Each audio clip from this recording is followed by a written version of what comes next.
இன்றைய ஆன்மீக தகவல். இந்த கொரோனா காலத்திலே நாம் மிகுந்த ஒரு அல்லலுக்கு உண்டானோம். எல்லாரும் ரொம்ப லாக்டவுன், நிறைய பிரச்சனைகள் எல்லாம் ஏற்பட்டது.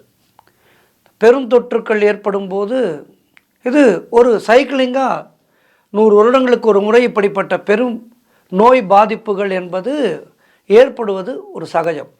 இந்த நூற்றாண்டிலே நாம் வாழ்கின்ற காலத்திலே பார்த்துவிட்டோம். இந்த பெருந்தொற்று காலங்களிலே பெரும்பாலும் நம்மை காத்தது நம்முடைய பாரத நாட்டினுடைய இந்த ஆன்மீக சக்தி தான் என்றால் அது மிகையாகாது. காரணம், நம்முடைய பாரத பூமியானது காஷ்மீர் முதல் கன்னியாகுமரி வரை ஆன்மீகம் செழிக்கின்ற பூமி.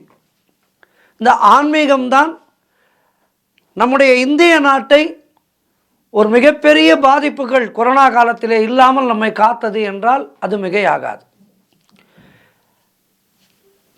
ஸ்லோகங்களுக்கும் பதிகங்களுக்கும் நிறைய வல்லமை உண்டு.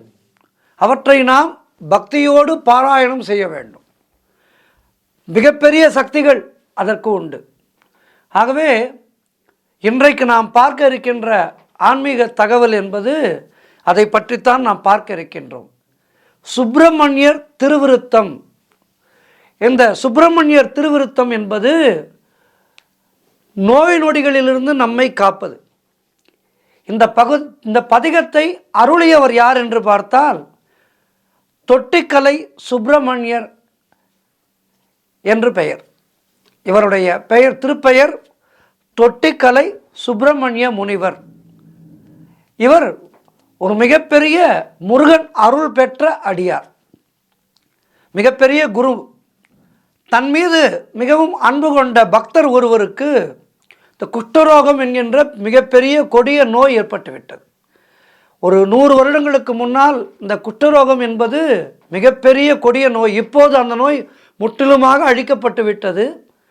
அந்த காலத்திலே காந்திஜி அவர்கள் சொல்வாராம், ஆலயத்துக்கு சென்று நீங்கள் வழிபடுவதை விட குஷ்டரோகிக்கு சேவை செய்யுங்கள். இங்கே சென்னையிலே தாம்பரத்துக்கு அருகிலே சானிட்டோரியத்திலே தொடுநோயாளிகளுக்கென்றே ஒரு தனியான மருத்துவமனை இருந்தது. அந்த காலத்திலே காந்தியவாதிகள் எல்லோரும் அங்கு வாரம் ஞாயிற்றுக்கிழமையிலே சென்று சேவை செய்வார்கள். என்னுடைய தந்தையார் அந்த சேவையை செய்திருக்கின்றார் அந்த காலத்திலே. ஆக அந்த காலத்து காந்தியவாதிகள் எல்லோரும் இப்படிப்பட்ட சேவைகளை எல்லாம் செய்பவர்களாக இருந்தார்கள். ஆகவே இந்த சுப்பிரமணிய குருக்கள் அவர்கள் இந்த கொடிய நோய் தன்னுடைய சீடனுக்கு ஏற்பட்டுவிட்ட இந்த கொடிய நோயை தீர்க்குமாறு முருகப்பெருமானை வேண்டி பாடியதுதான் இந்த பதிகம்.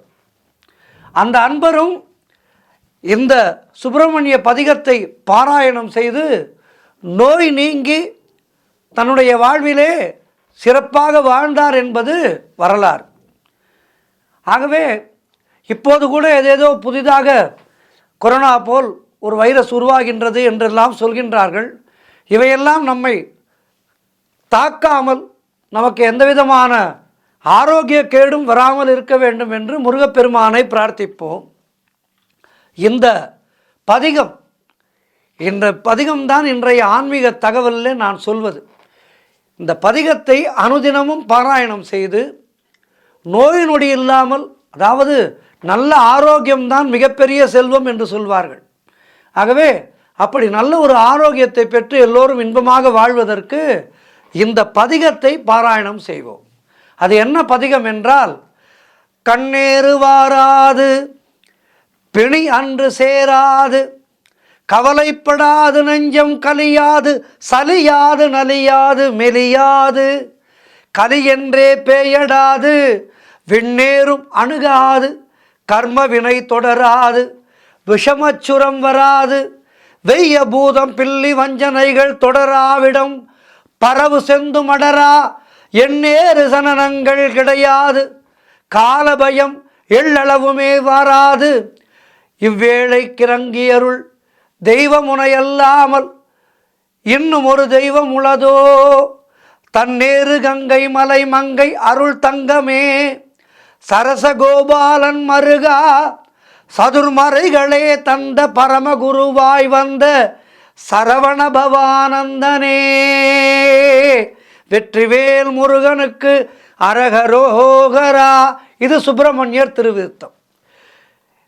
இதனுடைய பலன், இதனை நாம் அனுதினமும் படிப்பதனால் ஏற்படுகின்ற பலன் என்று பார்த்தால், முருகப்பெருமானுடைய பேரருளை போற்றுகின்ற அருமையான செந்தமிழிலே கசிந்து உருகிட வேண்டும். இந்த அற்புதமான பாடலை தினமும் காலை மாலை 2 வேளைகளும் இந்த பாடலை பாடினால் நமக்கு உள்ளத்திலே ஒரு அருமையான ஒரு ஒலி அதிர்வை இந்த பாடல் நமக்கு தரும். இந்த பாடலை பாடி நிறைய பேர் பலன் பெற்றிருக்கின்றார்கள். நாமும் இந்த பாடலை அனுதினமும் பாடி நோயில்லா ஒரு உடலை பெறுவோம், நல்ல ஆரோக்கியத்தை பெறுவோம், நல்ல மனநிலையை பெறுவோம். நல்ல மனநிலை எவனுக்கு வாய்க்கின்றதோ அவன் நோய்களால் சூழப்பட மாட்டான். நல்ல மனநிலை என்பது நமக்கு எப்போது கிடைக்கும்?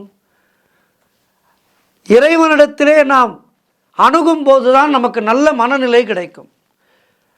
நீங்களே பாருங்கள், கோவிலுக்கு செல்லும் போது நம்முடைய மனநிலை எப்படி இருக்கின்றது?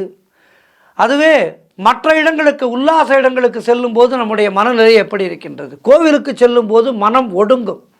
ஒடுங்குகின்ற மனதிலே உயர்வான எண்ணங்கள் கிடைக்கும்.